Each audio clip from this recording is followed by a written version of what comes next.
Well, hello, everybody. It's a pleasure to see you all here. This is a very special occasion with a Ukrainian-American poet, Ilya Kaminsky. My name is Ilan Stavans. I teach here at Amherst. I know many of you, and those I don't, I look forward to meeting and talking.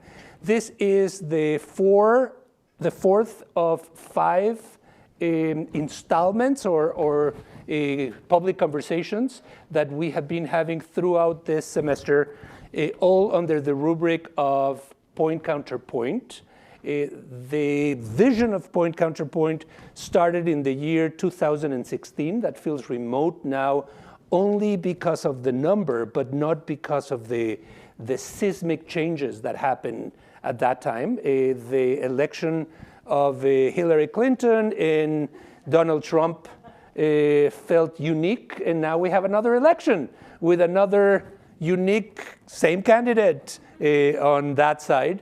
And the result was that many of us living in these extraordinary places, Amherst, small liberal arts colleges, felt that it was a kind of bubble, disconnected from the rest of the world, and that it was a wake-up call then. It's a wake-up call happening this year again, and that it is crucial and often forgotten that different types of voices need to be brought to campus. Ideological voices, political, artistic voices that represent other aspects of society. This was done with the support of the class of 1970. The original idea came from them. And this particular series this year is called The People's Tongue. It all rotates around the issue of the American English language and democracy. How do they interact with one another? And I am teaching concurrently a course of the same title, and some of the students are here. We also have many people online that send comments and reflections, and they do so either immediately or they do so in other occasions. The first one was with John McWhorter of the New York Times, the first one that we had this year. The second with John Morse of Merriam-Webster. The third with Dan Brown of the Da Vinci Code. And now with Ilya Kaminsky of Dancing in Odessa and Deaf Republic. And the last comes next week with a Japanese-American poet and Zen Buddhist master, Ruth Oseki, who will be with us reflecting on the role, among other things, the role of silence, and what are the nuances of silence? How different cultures approach silence, and is silence translatable from one culture to another? I am thrilled, Ilya, to be here with you. Delighted.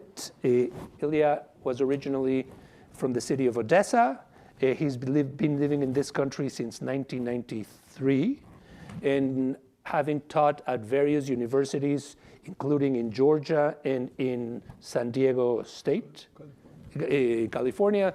He is a professor of poetry at Princeton at this time. We are going to start with a reading by Ilya, who I should notice, and in agreement, is hard of hearing. And we're going to project the poems that he is going to read on the screen. He can control them from here. If I block, I'll move, Ilya, and then we'll start the conversation. It's all yours. Thank you. Thank you so much. It's an honor to be on the same stage with you.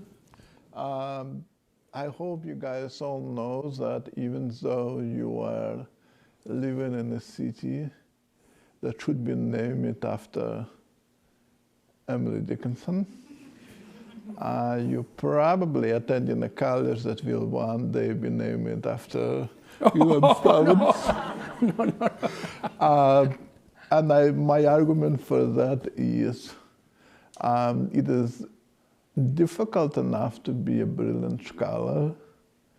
it is rather very difficult to be a brilliant scholar and ontologist and translator, but it is virtually impossible to be all of those things at the same time, plus to have a vision of wanting to cross the borders and to do so by bringing them together. And I think Ilan is doing it for many, many years. Thank you very much. Thank you. I appreciate it. I will just read some poems for you. As you might have noticed it by now, I speak with a very heavy accent. So hopefully by the end of our week together, you will all also speak with a very heavy accent. But for now, if possible, to turn this on, or maybe I should be okay. Is it? Oh, okay. It's working. Cool. So I will read you guys some poems, okay? And if you don't find yourself able to read the size of the font behind me, maybe come a little closer, I don't mind. Yeah. You able to follow? Yeah. Okay, cool. We live it happily during the war. We live it happily during the war. And when they bombed other people's houses, we protested, but not enough. We opposed them, but not enough. I was in my bed. Around my bed, America was falling. Invisible house by invisible house by invisible house. I took a chair outside and watched the sun. In the 6th month of a disastrous rain, in a house of money, in a street of money, in a city of money, in a country of money, our great country of money. We, forgive us, live it happily during the war. So, Death Republic is a story in verse about a pregnant woman and her husband who, in a time of crisis, see a soldier shoot and kill a young deaf boy. And in response to that murder, they see the whole community decide to stand up and protest the authorities by refusing to hear them. And so I will read just some pages from the book, okay? Death Republic. Gunshot. Our country is a stage. When soldiers march into town, public assemblies are officially prohibited. But today, neighbors flock to the piano music from Sonia and Alfonso's puppet show in Central Square. Some of us have climbed up into trees. Others hide behind benches and telegraph poles. When Petya, the deaf boy in the front row, sneezes, the sergeant puppet collapses, shrieking. He stands up again, snorts, shaking. He stands up again, snorts, shakes his fist at the laughing audience. An army jeep swerves into the square, disgorging its own sergeant. Disperse immediately! Disperse immediately, the puppet mimics in a wooden falsetto. Everyone freezes except Petya, who keeps giggling. Someone claps a hand over his mouth. The sergeant turns towards the boy, raising his finger. You! You! The puppet raises a finger. Sonia watches her puppet. The puppet watches the sergeant. The sergeant watches Sonia and Alfonso. But the rest of us watch Petya lean back, gather all the speed in his sword, and launch it at the sergeant. The sound we do not hear leaves the gas of the water. As soldiers march, Alfonso covered the boy's face with a newspaper. For them people, most of us strangers, watched Sonia kneel by Petya shot in the middle of the street.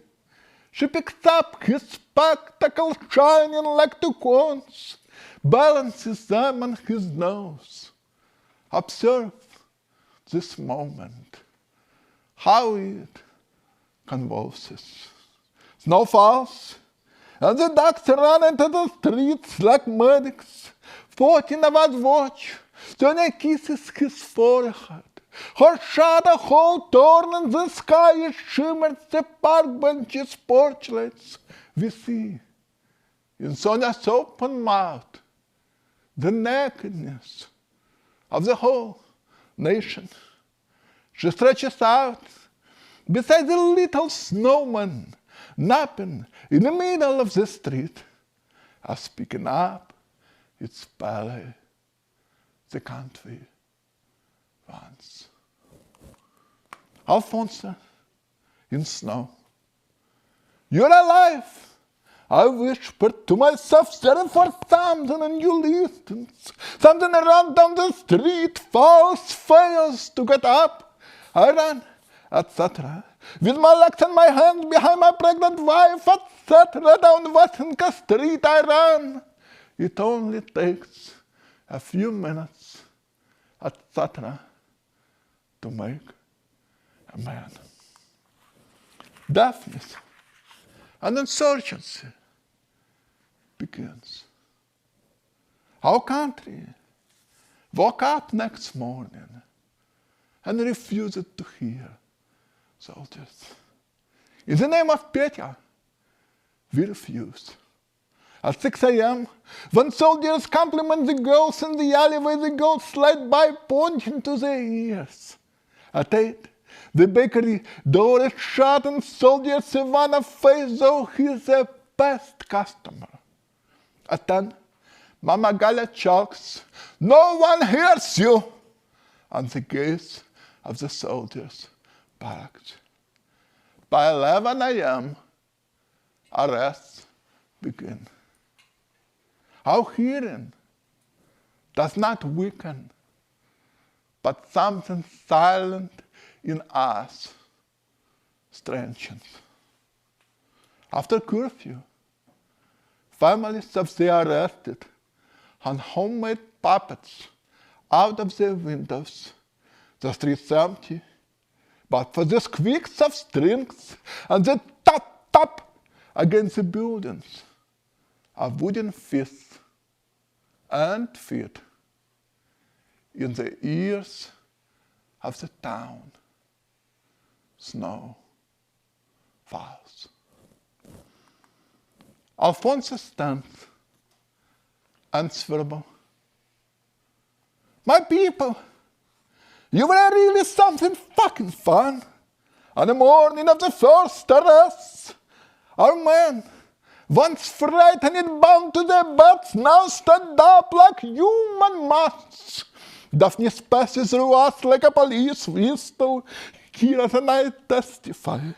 Each of us comes home, shuts at a wall, at a stove, at a refrigerator, let himself forgive me.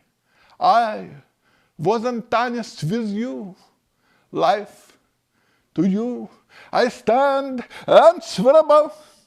I ran, etc. With my legs and my hands, etc. I ran down Washington Street, etc. Whoever listens, thank you.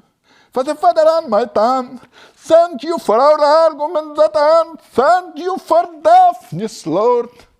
Such fire from a match you never lit.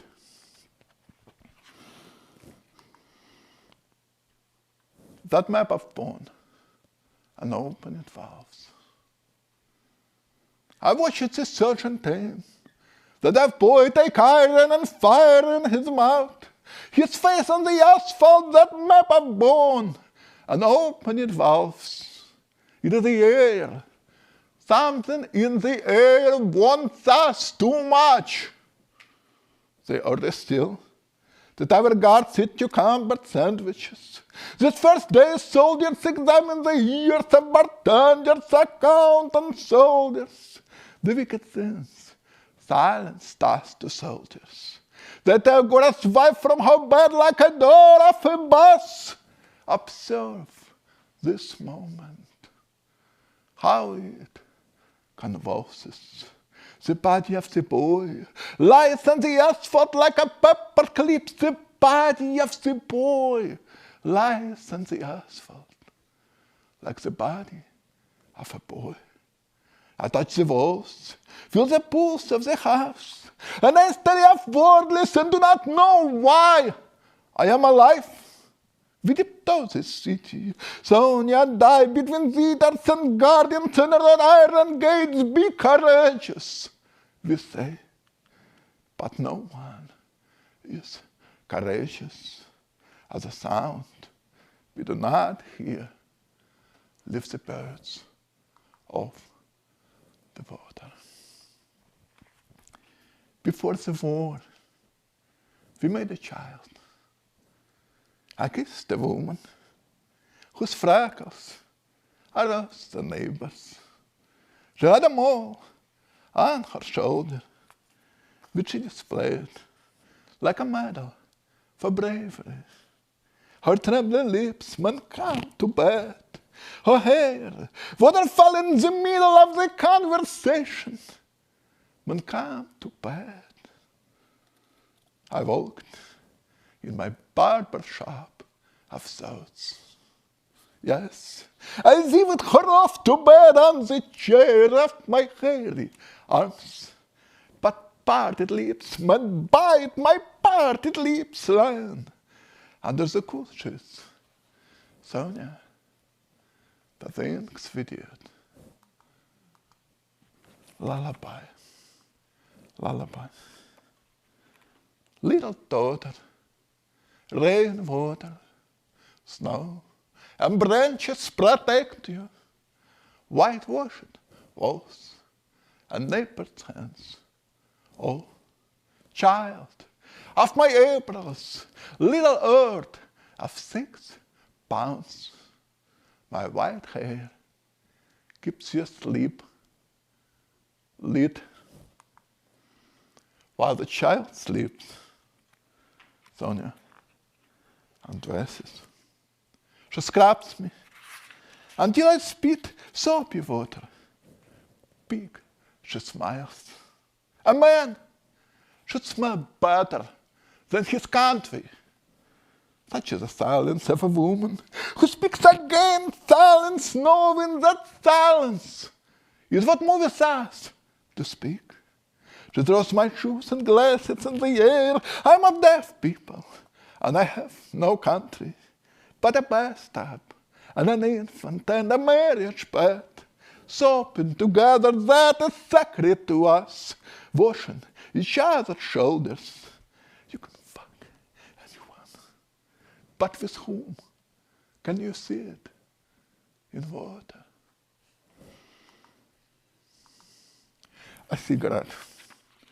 I'll be probably done. That will be the last one, okay? Otherwise, it won't be a conversation, but a pause with it. A cigarette. Watch. Washington citizens do not know. They are evidence of happiness in a time of war. Each is a ripped out document of laughter. Watch, God. They've got something to tell that not even they can hear. Clamber look in the center square of this bombed out city. You will see one neighbor gives a cigarette, another gives a dog a pint of sunlit beer. You will find me, God, like a damn pigeon's beak. I am pecking every which way at astonishment.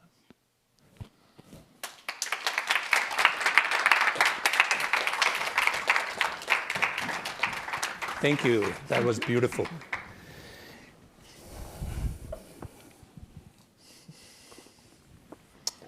Can we start with You describing your accent? Me describing my Accent. accent. You know, it's hard to talk about myself in this regard because I can't hear my accent the way you can. I will tell you a joke. And when I was growing up, the rock star in former USSR happened to be a poet because there were no rock stars in former USSR. His name was Joseph Brodsky. And people describe it his way of reading poems, a rabbi on the top of locomotive. So that's one way I can imagine people talk about accents. Yeah. But I don't really know what to say about my own. And when you are writing your poems, Ilya, do you hear yourself already pronouncing the words in your mind? Or the sound of the poem only comes around when the final version is finished and when you are in front of an audience? This is a fascinating question. You gotta have more than one PhD to ask it. I guess that people often like to talk about, writers often like to talk about, and I often am guilty for bothering people with the question of, quote unquote, what's your process? How do you write? I love hearing how people answer it. And it seems a very simple question, but if one is crazy enough to be a writer, they're going to give you a curious answer. And in my experience, most of these answers come down to two. Some people write a lot and then cut, and other people write little fragments and then glue them together. And I feel that is very similar in some ways to sister arts. If you are a Michelangelo, a sculptor, deciding to do David, at first you have to decide on the medium. Is it iron, is it stone, it is wood? Okay, it is stone, what kind of stone? Marble, what kind of marble? What is the size? Finally, you get the marble you want, you start cutting, and you meet David and say hello. And that is, to my mind, the kind of a writer that writes a lot and then cuts. There's a lot of imaginative work in that first draft that might not even be cutting, even though cutting is a making. And then there is the other kind of writer, to my mind, more like, I don't know, Marc Chagall. What is Marc Chagall? Marc Chagall is a painter for whom colors tell the story even before there is a story.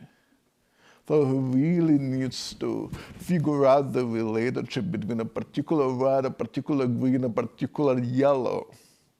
And then he marries a very fascinating 20th century theory of cubism to his childhood, to the tragedy and joy of his childhood.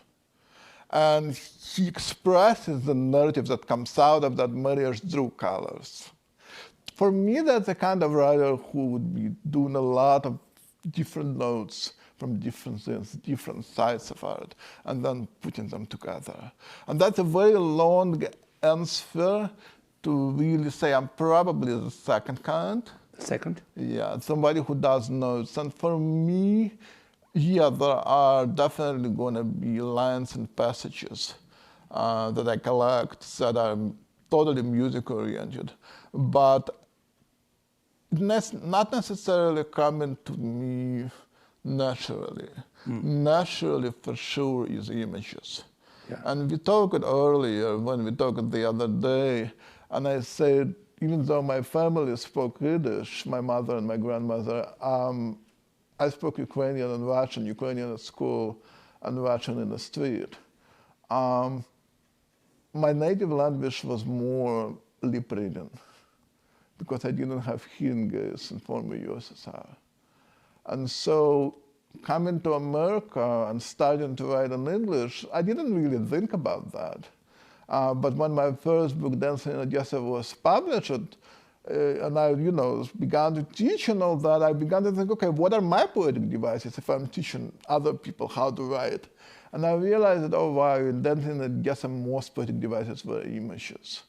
And then I realized that's because I was literally trying to reproduce that language of lip reading when image is happening. And we talked the other day about what does it mean to lip read, and I'll try to come up with different images, but the same idea. So we are having this conversation out there in the middle of a square. And what happens in your lovely square? A couple of drunk people get out of the bar and start singing. And you're talking to me about Marc Chagall, but I'm also watching these drunk people behind you. And somebody is walking the dog while on their cell phone, and the dog is looking at them like, hello, why are we here? You can do cell phone at home, bark, bark. And that is also a part of your sentence. So that is the language of images that for a lip-reading person is a native language. And so in my poem, that's probably what, but for it not to be monotone, there got to be other elements in tension with it. And that would be lullabies, little echoes, repetitions, these sound devices. You lost your hearing at age 7? I'm sorry? When did you lose your hearing? 4. At age 4. How do you remember your first 4 years of life? Do you remember the hearing in particular ways now? How do you remember your first 4 years of life? Do you have any memories of those? Oh, sure. But they don't connect with... You know, I'll start somewhere very far away. My mother, for citizen of late USSR, lived a relatively long life. She was born in 1939 and she died in 2018. And so I was already in my 30s trying to question things. And I asked her once, how did you live in Soviet Union? She looked at me like I was the last idiot on the planet and said, I did not live in Soviet Union, I lived in my family. So the first memory is very domestic details. And of course, I remember conversations, I remember gestures, stories, things, but partly because I was 4, I already had language. If I lost my hearing at 4 months, my spoken language would be different. And that's why I call myself a hard of hearing person. And we can talk at lunch, and I hope we will, about deaf culture and different kinds of deaf cultures around the world. To my mind, the memory is language, but more as those intimacies. Now, the cause of your loss of hearing was the illness of mums that you had. Mums, yeah. Do you remember that? Yeah, sure, for sure. Yeah, because I remember going to the doctor, and the doctor said, you have a cold, go home, everything's going to be okay. And do you remember the moment, you're saying this was very young in your life, but do you remember the moment in which you recognized that the sounds were now different to you, or that they were not there? Yeah, it was more like a fever, and it probably was a fever. Yeah. And after that, the world continues in a little more fever. Yeah. A little less reality. Yeah. But maybe that's a good thing. Yeah. Now, we all could do with a little less reality. I want you to. As I was coming here to talk to you, Ilya, I was thinking of a beautiful lecture that Borges from Argentina once gave about blindness. He became blind at age 50, and he makes a reference at the beginning of that lecture to Sonnet 27 by Shakespeare, where Shakespeare says, seeing darkness which the blind can see. And Borges, who's blind, says, Shakespeare is wrong. The blind don't, if darkness is supposed to be blackness, the blind don't see black. And he goes on to say, the colors that are most loyal to me at this age, he's 75 or 80, are yellow and red and a little bit of green, but not black. Describe to us what you hear. What are the sounds that you hear? What are the sounds that you don't hear for the rest of us to understand what's going on in your head? Number one, do you believe Burgess? No, but I love him. Sure, I love him too. Yeah. But I will believe you. So you don't love me. I love you it's too. It's okay. I love Burgess too. What are the sounds that you hear?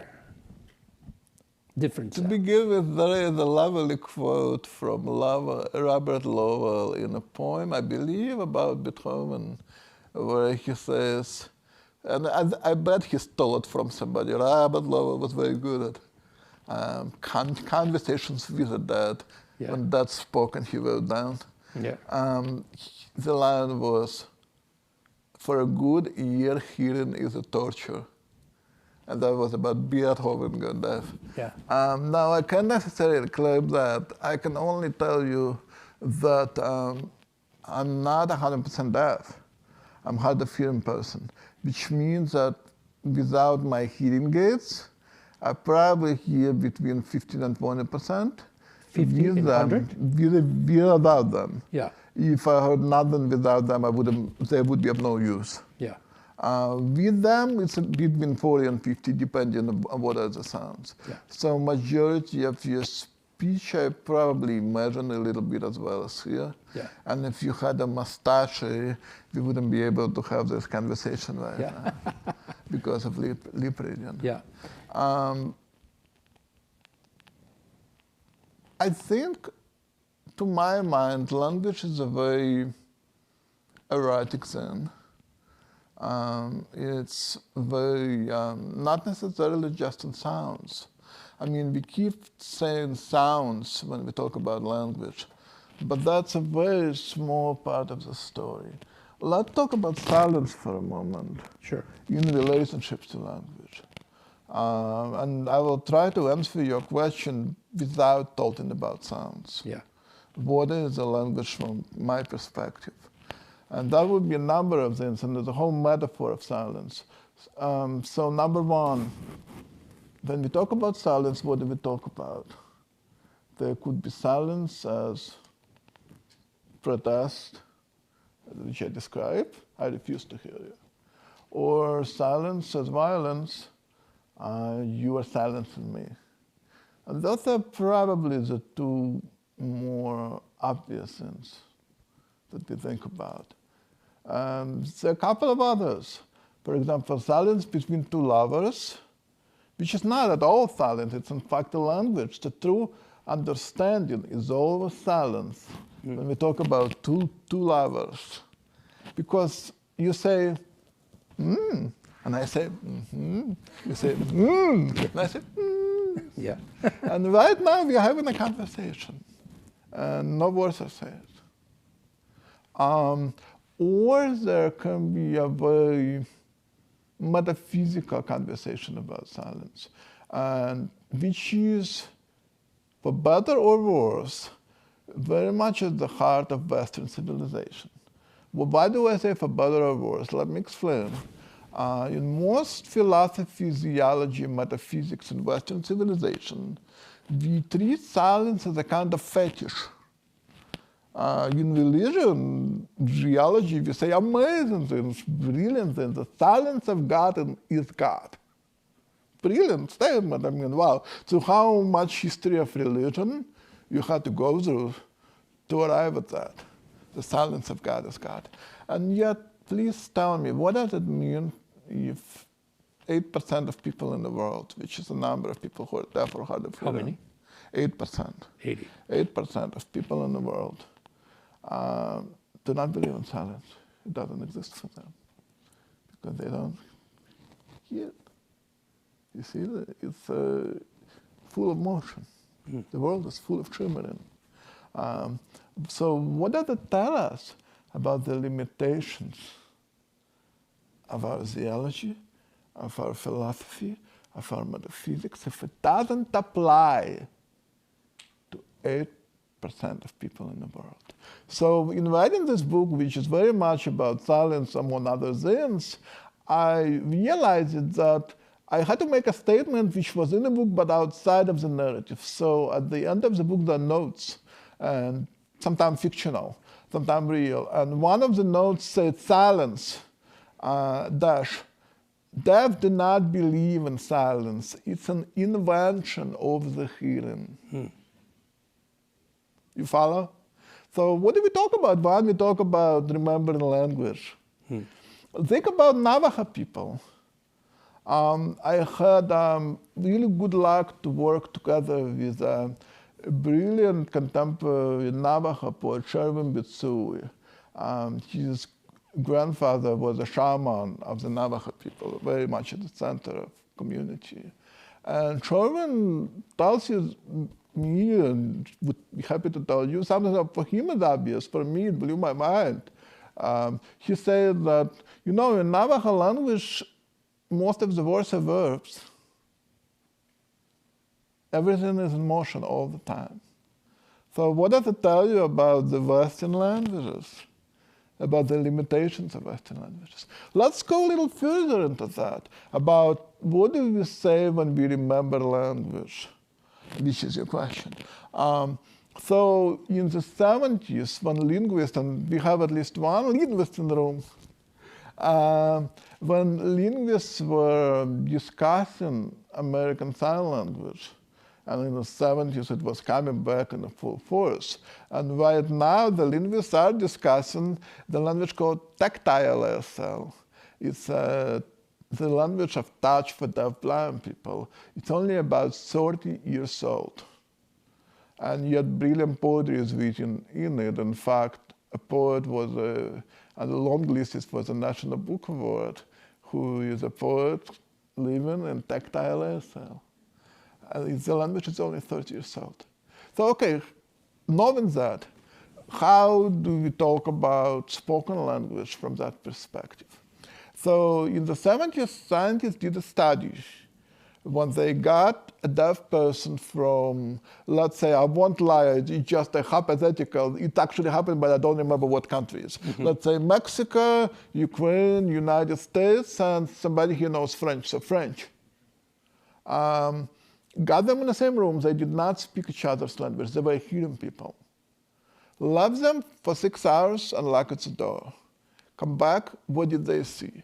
They saw people sitting in corners of a room, looking at each other, which says fiction.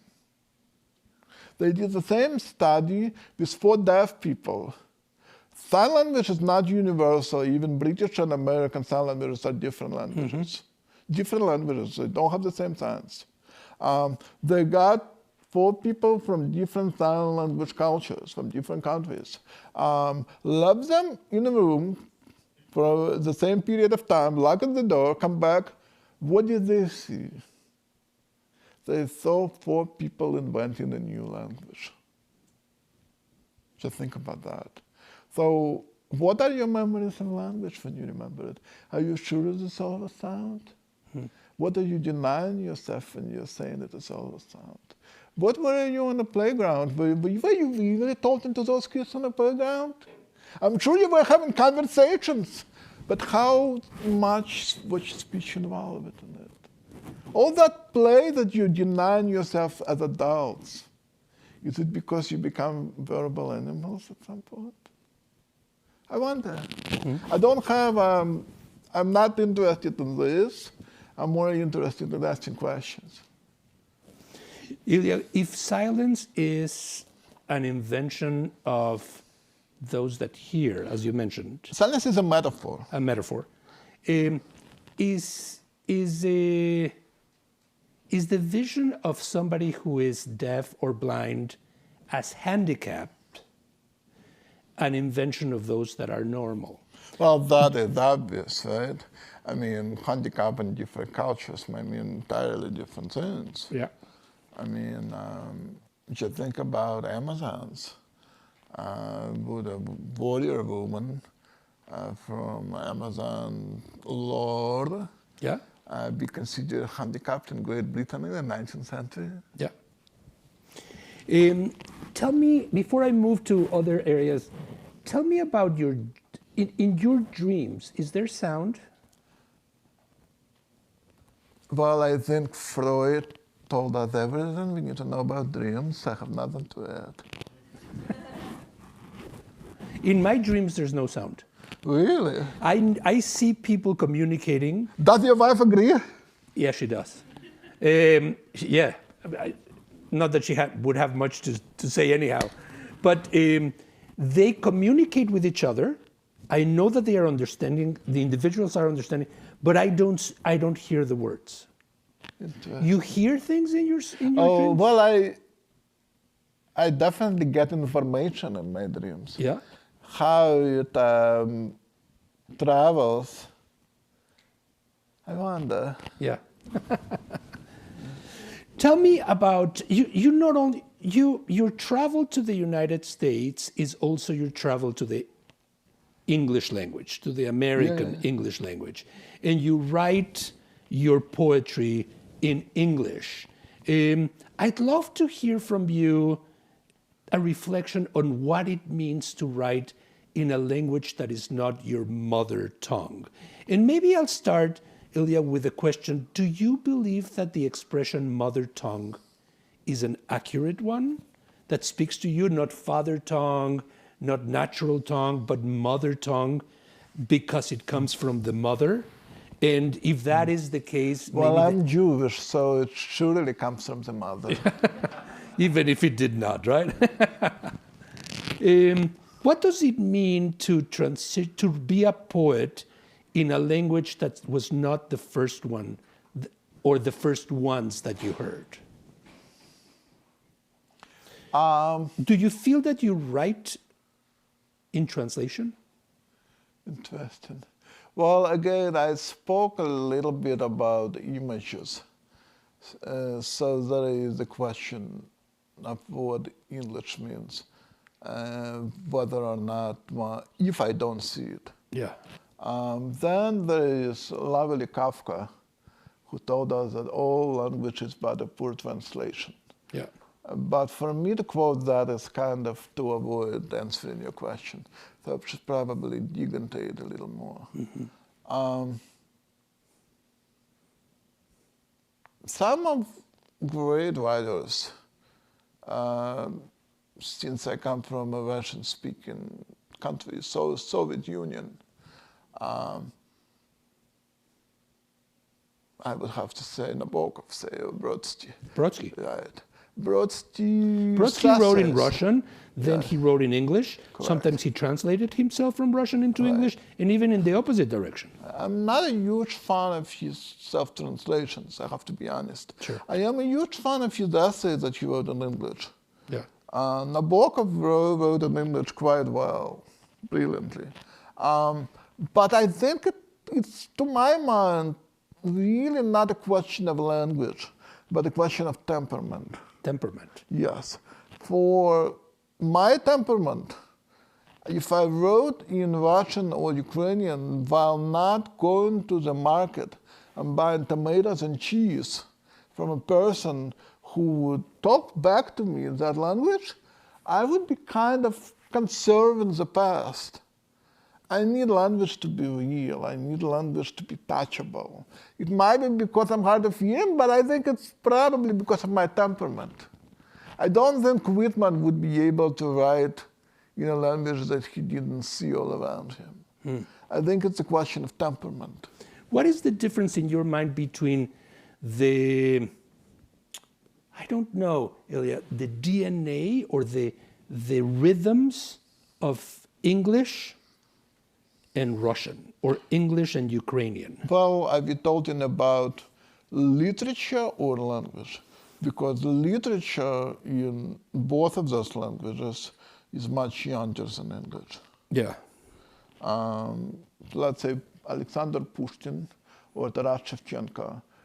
Pushkin was a quote-unquote founder of Russian literature. Shevchenko was quote-unquote founder of English literature. They're rough contemporaries, give or take 20 years. They both lived in early 19th century. What the hell is early 19th century for English literature? Byron was dead by then. Who the hell is Byron? I mean, before Byron, you had so much language. So as far as the literature is concerned, and also just think about, you were chatting about your translation class. Let's think about King James Bible. King James Bible is the first codified, state-approved stamp version of the official Bible. In Russian language, that kind of document happened under Putin. Just think about it for a moment. It just happened. What age is Russian language in, if you compare it to English? That's the DNA we are talking about, right? When a language becomes a little bit like this, right? What happens? Think about Shakespeare. In Shakespeare, you can have inverted syntax 24/7, right? You can change the order of words. By the time you get to Hopkins a few centuries later, that becomes already quite unusual. Yeah. In Shakespeare, it's not unusual. What happened between Shakespeare and Hopkins? Age of exploration, which means armies marching all over the world and doing the work of robbing other people. What do you need to do in order to literally transport huge armies across the world? You need a language that is very, very codified, where you can change words like that. And you literally see English language becoming something like this. In my hands right now, I have a glass of water. And in English language, all I can do right now is to say, I have a glass of water. I cannot say, water glass have I, glass water I have I water glass. In many other languages, I can still say that. You follow me? In Shakespeare's time, you can still do it. In Chaucer's time, you could do it even more. So what you're saying is that the way to shape a language and society, that's not... It's conquest, it's wars. No. Are you recommending that is the recipe to... I'm saying that there is direct relationship in English. If you're talking about the DNA of contemporary English language, there's direct relationship between history of what happened and the order of words we tend to use. Yeah. And just think about our vocabulary. In English, we have one of the largest vocabularies in the world. Why? Because we took quite a bit of it. That is also very, very much a mirror of our history. Yeah. I'm not inventing it, it's obvious. I was struck, Ilya, by the use throughout your book, The Deaf Republic, but particularly in the segments that you read, of the word etc. You sprinkle it in different moments. You don't abbreviate it. And it plays an elastic role depending on the moment. Can you define the word etc.? Define? Yeah, that happens fairly early on in the book when we have this 4-line poem where that word reappears, and then a couple of pages later where the same lines reappear. Yeah. That happens for a reason. The book needs to move really quickly in terms of creation of the world and then crisis in that world. So in the first couple of pages you got prose because I need to develop the world really quickly. And then you have a lyric voice, a lyric poem voice of a person in crisis.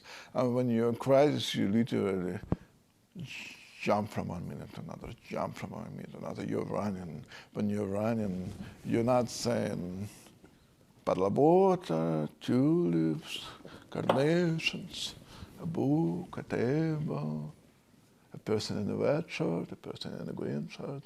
You're like, etc. I'm gone.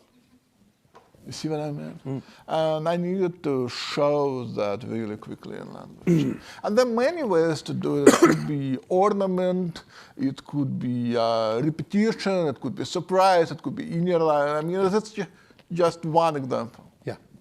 You like the word, etc.? No, not You don't have a particular... necessarily. No, it's very much anti-poetic word. Yeah. But that had to happen to show For the acceleration. crisis. Yeah. There's no pretty in crisis. Yeah. Yeah.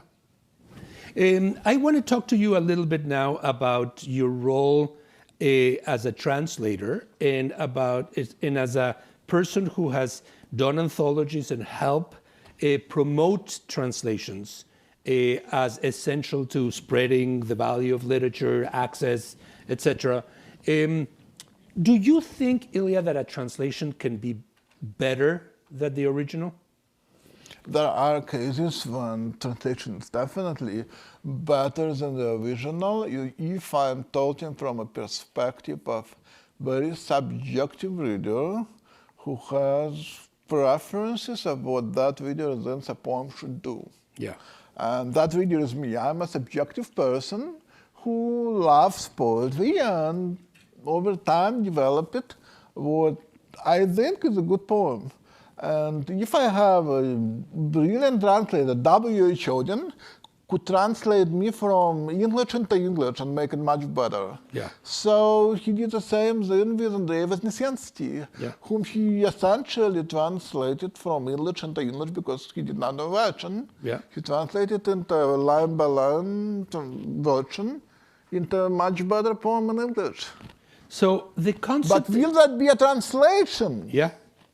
But then, is translation possible? And is translation a fiction? Yeah. Is translation a forgery? Well, we have to ask ourselves, what do we mean when we say translation? If we mean exact copy, then sure it's a forgery. If we mean a kind of a relationship between two siblings, so no, it's possible. Of course it's possible. Without that, we wouldn't have Homer or Van Gogh in English. Is Homer in English same as Homer is Greek? Not at all. Is Lipo in English or Bacha in English same as Bacha in Japanese or Chinese? No, not at all. But does it mean that we shouldn't try, that we should just close our eyes and ears? No, not at all. And for that reason, the statement that the Italians have of traduttore traditore, translators as traders, is a foolish statement. Translators are traders? Well, if, let's put it this way.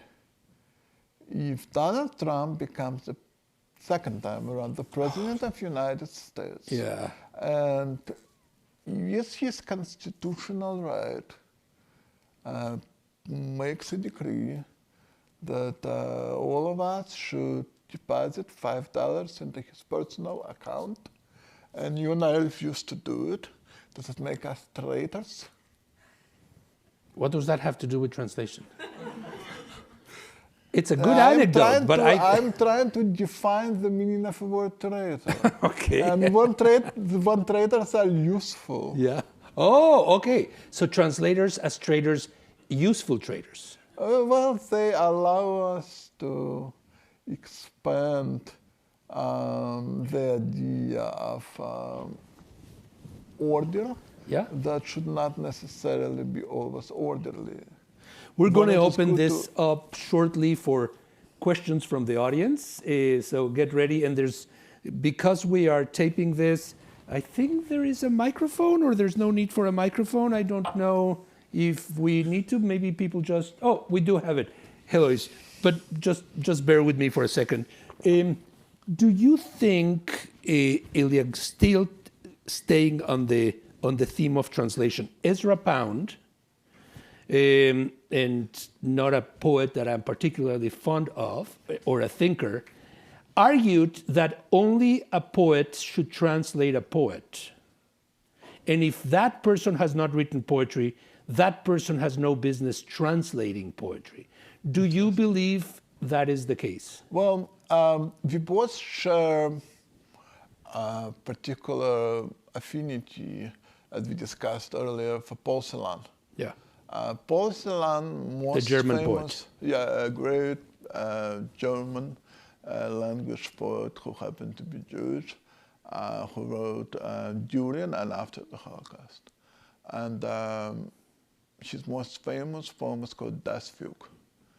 And there are probably a dozen of these translations. My favorite one is not by a poet, but by a scholar, John Fastiner. Right. Why do I like that particular translation?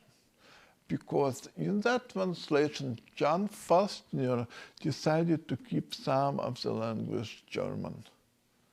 But he did it in such a pattern that without knowing, I don't speak German.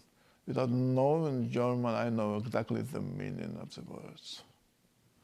And thereby the translator showed me the experience Celan, the Jew in a camp writing in German, had of alienation from his own speech.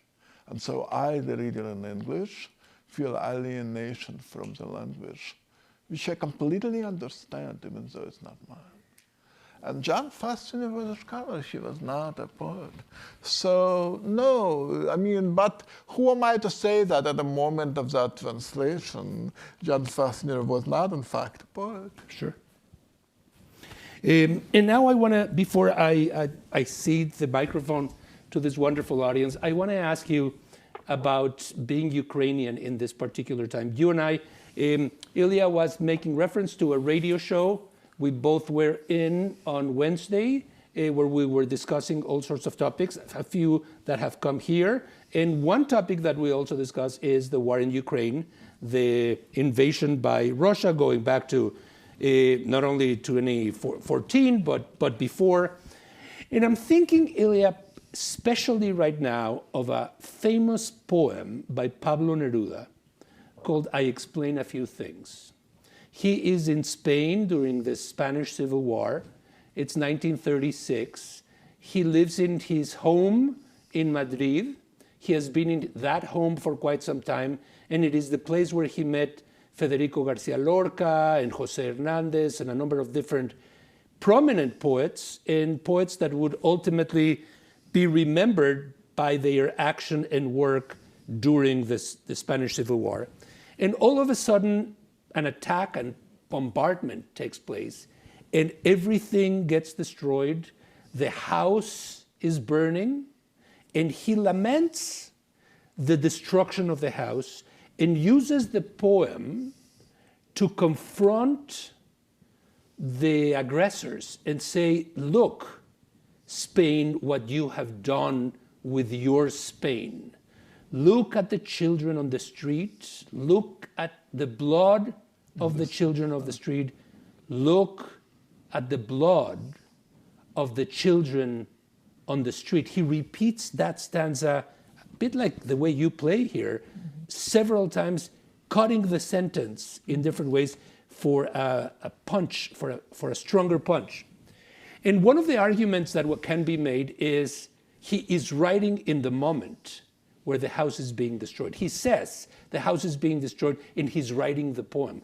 It's probably also an invention of Neruda as a freedom fighter. I'm not so sure he was there writing the poem, because one of the questions would be, why doesn't he go out and get a weapon and start fighting back?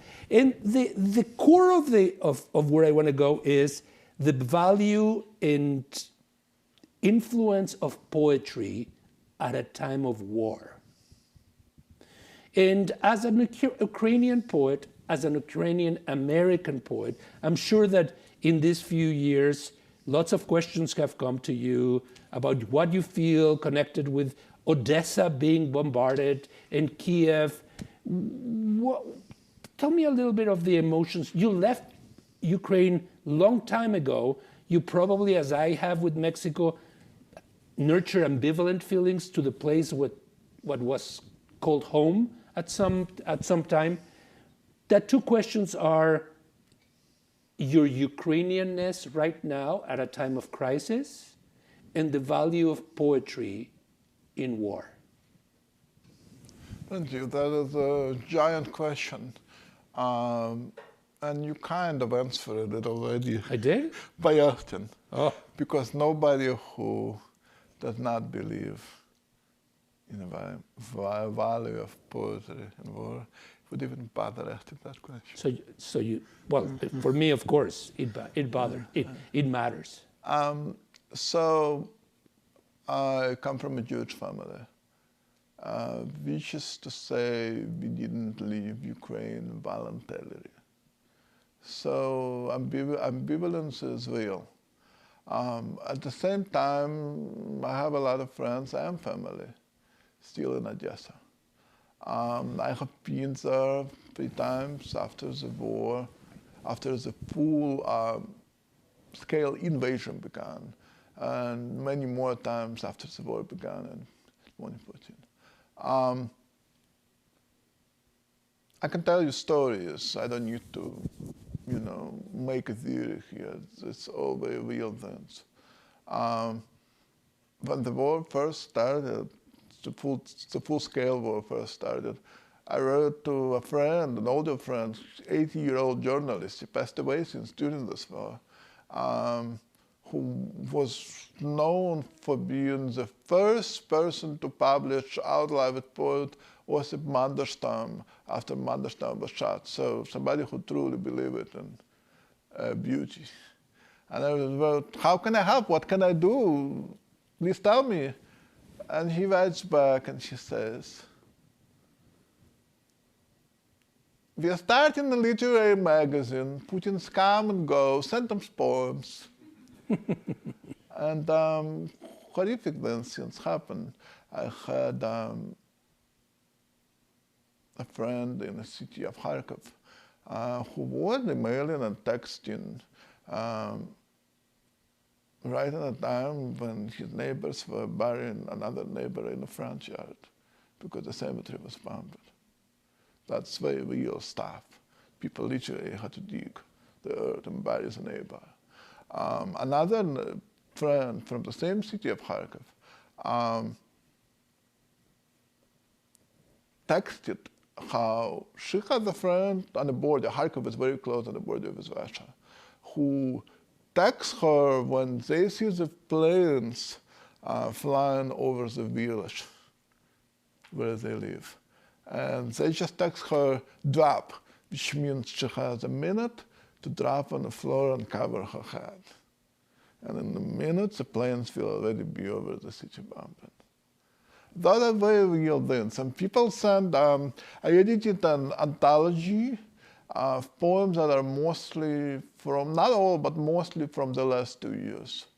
And they're very beautiful and yet very tough poems to read. Interestingly enough, during that period, you try to translate poetry, but translating poetry takes time. And yet, you have friends who want to be heard. They're literally being violated and they feel like nobody pays attention. So how do you try to help them to get the word out if it takes time to translate their poems? So I interviewed a lot of people. And then I took out my questions and just published their answers as their mini essays, those testimonies. And that gives them a sense that, they've been published, somebody is reading, somebody is hearing. It's enormously important. But in one of the questions, I often made a point of asking people, what happens to the language of your poetry in this war? And people often said, oh, I no longer have metaphors. I no longer believe in figurative language. That was the first response. And that's very much like Neruda when she's just repeating that statement. And yet, a few months pass and they send their new poems. And the poems are even more full of metaphors and beautiful things. which is also just like Neruda. Neruda is a wonderful writer of figurative speech. So the first poets doubt the value of beauty. And then they realize that is the last armor they still have. When everything else falls apart, what do you have? You have your body, which is running just down the street. And you have the words that you still remember in your body. You're not going to carry your library on your back, in your backpack, but you will remember a few lines of language, a few songs that you still carry with you. And that is the last conversation that people have with the world when they're sitting in a bomb shelter. And I had friends who translated poems in a bomb shelter with little children. And that tells me a lot about the value of poetry in war, because it is such economic art. And it's an art of literary, memorable speech, memorable language, that you can still share it with a child when you have no newspaper or a story to tell. Beautiful.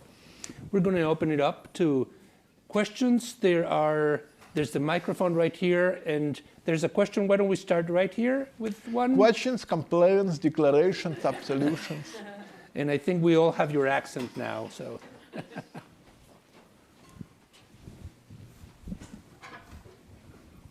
Hello. Thank you so much for being here. I'm from Kryvyi Rih, Ukraine, so it was so lovely meeting a fellow Ukrainian. You mentioned the need to write in the language you see around you, which is one of the reasons why you are writing in English and not Ukrainian and Russian, because No, it's fun. because you do not necessarily see the language around you. And yet many of the characters in the Deaf Republic have Slavic names, Petya, Sonia, and so on. And there is no official setting in Deaf Republic, but would you comment on the language of the names in this context, and what sort of does it say about the book as a whole? Yeah, thank you. Great question. I come from Eastern Europe, so of course Eastern Europe is going to be very much in my writing. However, I live in America for a very long time. So if I run around pretending to be an Eastern European, I would be lying to you. I'm one of those people who leave one foot in one place and another foot in again, another. That is what every immigrant or refugee will tell you. And so I had to write a book which, to my mind, to some extent would be true to both the United States, which in my mind was San Diego, California. I lived there for 12 years, 9 miles from a border, where images are not dissimilar to those we see in the news from Ukraine. You literally have people running across the border and being dragged against their will into ice cars while their children watch in shock. That kind of violence. And of course, coming back to Ukraine ever since Crimea was taken, stolen. Floods of refugees. But even before, you know, in America we love to create monsters. Of course Putin is a monster, but it is really not about just Putin. When I was growing up, and I guess right before we left, Russia was already an independent country. There was no Soviet Union in 1992. There was already imperialistic invasion of a part of Moldova, which is only a couple of hours from Odessa. And we had literally people, dozens of people, stayed in our apartment because they had nowhere else to go. I remember, speaking of memories, of sounds, in the middle of the night, our door was shaken. A man in pajamas was yelling that, literally, quote unquote, I helped you to carry a refrigerator from Moldova. Remember me, I need to make a phone call in the middle of the night. because, you know, it was time of scarcity. You bought a refrigerator in another part of the country, and somebody helped you to bring it, and that was the only address they had in the city. And the guy ran away from apartments, in his pajamas. So that happened before invasion of Ukraine. It happened before Putin became president. It is the imperialism. We are guilty of the same here. Those images come from those situations. Beautiful. I think we had a question right here and another one behind. We're just going to wait for the microphone right here. Oh, thank you for coming.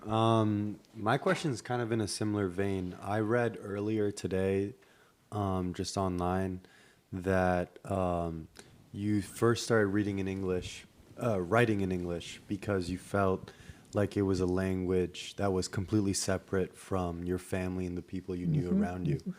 And so now, after 30 years, do you feel ever attracted to, 30 years in America, do you ever feel attracted to writing in Russian or Ukrainian again? Or do you ever feel like now English is the language that everyone else around you knows and you use it all the time? So, I guess overall, I'm just asking about what that relationship between similar to the mother tongue conversation from earlier. That's an interesting question, a tough question. So, I began to write in English around 94. Was because my father passed away in 94. And he was the one who loved poetry and taught me poets. And after he passed away, I had to write poems. You know, if you write poems, you write poems. But we lived in a small apartment with my mom and my brother, and I felt like I would hurt them if they see all those scraps of poems lying around on the floor, and I'm a messy writer. They would be lying around on the floor. So I went to schools, and I didn't speak English. We were here only for a year. I began to try to write in English simply as a way of being able to write, but not necessarily something that my family would be able to read.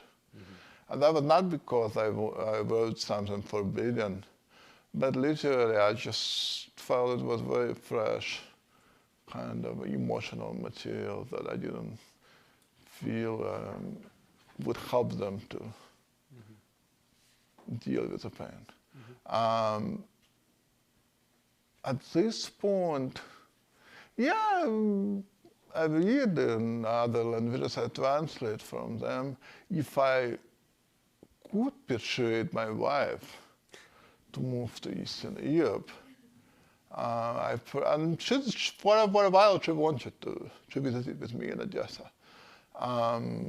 Then I wouldn't be writing in English anymore, because as I said, by temperament, I really need to be in a language where human bodies move. I'm not a nature writer. I don't write about things that don't speak or jump or move, or I write about people. That's probably my limitation. But poetry comes to me from interaction with humans. And if I would be interacting with them in another language, then that would probably be the language I would be writing in. That is the music I'm interested in. I hope that answers your question. Ilya, if I can continue, and I think there's another one just behind you. Question, complaint? Some of the writers we were talking about, Nabokov and Brodsky, self-translated. They translated themselves. And you can always tell. Yes. I wonder, because I myself have done self-translations, and I sometimes think that it's better that somebody else does it, me into Spanish, than myself translating something I wrote in English into Spanish, because the translator has a distance that I don't have. throughout my own text. Do you think that there are dangers in self-translation? Yes. Probably not for you because you grew up in the languages you self-translated into. Yeah. But there is a beautiful example of Joseph Brodsky, who wrote wonderful essays in English. Yeah. But his self-translations of his poems are, I wouldn't say not wonderful, but they are definitely poetry in transit. Yeah. And there is definitely space and place and necessity in literature for that. But I don't know if you could call it fully translated. Have you translated yourself to Ukrainian or No, Russian? No. And would you do it? But let me finish why I am. Why I say what I say, because I think Brodsky is a great poet, but it doesn't work for me in English. Why? Because Brodsky began to write in 1950s and 60s, when literally half the country come back from the camps. Yeah. Thousands of people come back from the camps. What happens in the camps? In the camps, you had the language of before the revolution, people who were put in the camps really long time ago. The language of criminals, very much it's all on colloquial speech, an idiom. And then the language of Soviets before Stalin, Trotskyists, who got in the camp before the language got completely Sovietized. And all of those different ranges of Russian language were at play when Brodsky began to write his poems. And so in his poems, he had this amazing mix of very, very formal poem, very strict formal poem, playfully strict formal poem, and wild salad of different kinds of Russian. How do you translate that into English? Yeah. That's the answer. We have one last question. Yes. Yeah, so I was really caught by how you're talking about like the different textures of silence and silence as a metaphor.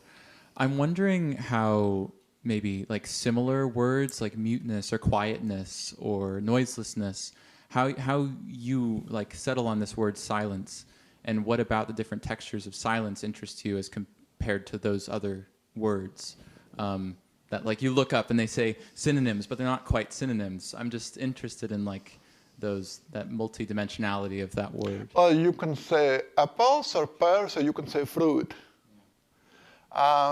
It depends, but I suppose quiet doesn't really fit the narrative of my book.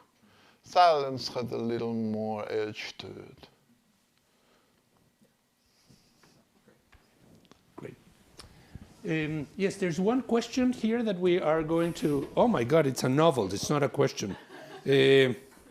How does one culture, country of birth inform, if not restrict subject matter? Is literature moving from writing what you know about where you come from towards something else? When you move away from... I think great writers Yeah. move as they mature. They move towards writing what they don't know. Yeah. I think it's a sign of sometimes great young writers to write what they know. But like Borges, for example, Yeah. I is a think that's a great very important point. aged writer Yeah. who wrote about what he didn't know and wanted to find out. It's so important to write about what you don't know. Yeah. Ilya, it has been wonderful to see you walk all over, come close to people. One of the things that you have is that you have to be close to people. That's because I stand below you. It's such a pleasure to have you here. Thank you all for coming. And come next week to Ruth Oseki's as well. Thank you very much to all the tech people that have been helping us, and to Amher's Books that has Ilya's copies if people want to buy. Thank you again.